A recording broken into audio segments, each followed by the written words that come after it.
নমস্কার, জয় শ্রীকৃষ্ণ, জয় কালী। আমি জ্যোতিষ সাধক পরিমল। আজকে একটা আলোচ্য বিষয়, যেটা আলোচনার মাধ্যমে আপনাদেরকে আমি জানাবো, সেটি হলো বুধ গ্রহকে নিয়ে।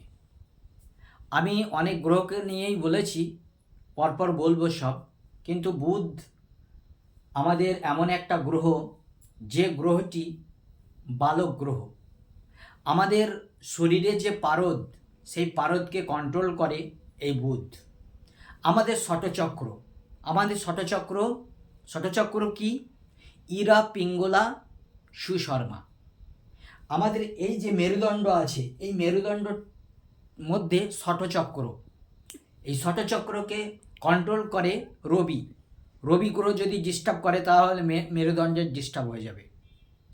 ঠিক তেমনি আমাদের বুধ হলো আমাদের রজগুণ বিশিষ্ট গ্রহ। আমাদের শতগুণ, রজগুণ, তমগুণ। আর আমাদের দিনের বেলায় কোন কোন গ্রহ বলি হয়? দিনে গ্রহ রবি, বৃহস্পতি এবং শুক্র। রাত্রে শনি, মঙ্গল, রাহু এবং দিবারাত্রে বলি থাকে, সে হলো বুধ। বুধ গ্রহ আমাদের জন্মছকে, তাদের স্বক্ষেত্র হলো মিথুন রাশি এবং কন্যা রাশি। উচ্চস্থ হলো কন্যা রাশি 15 ডিগ্রিতে উচ্চস্থ, আর নিচস্থ হলো মীন রাশিতে।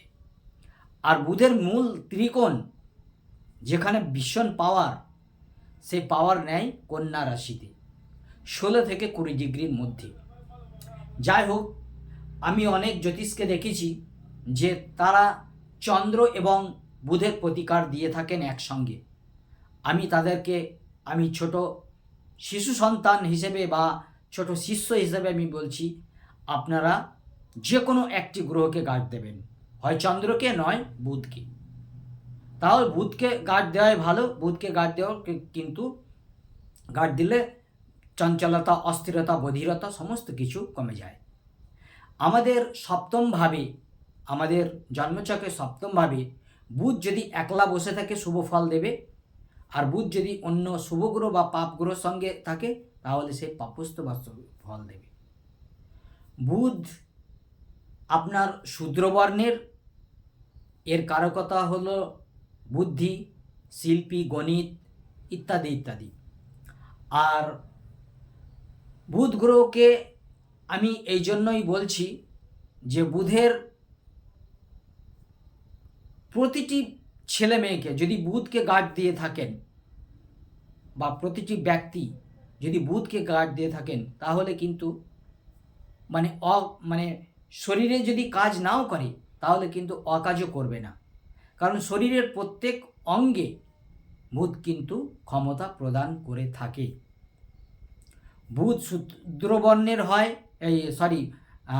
বুধ শূদ্রবর্ণের, বৈশ্যবর্ণের চন্দ্র, আর বুধ হলো শূদ্রবর্ণের।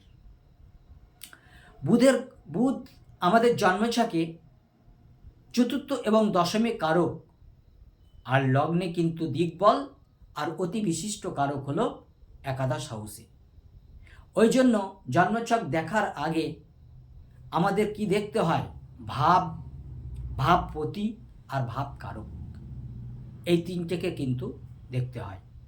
তাই তো বলবো, যে সকল ব্যক্তিরা বুধের পান্না পরিধান করেছেন, যারা মস্তিষ্কর ব্যাপারে, নার্ভের ব্যাপারে, হার্টের ব্যাপারে সমস্যায় আছেন, তারা পান্না পরিধান করুন।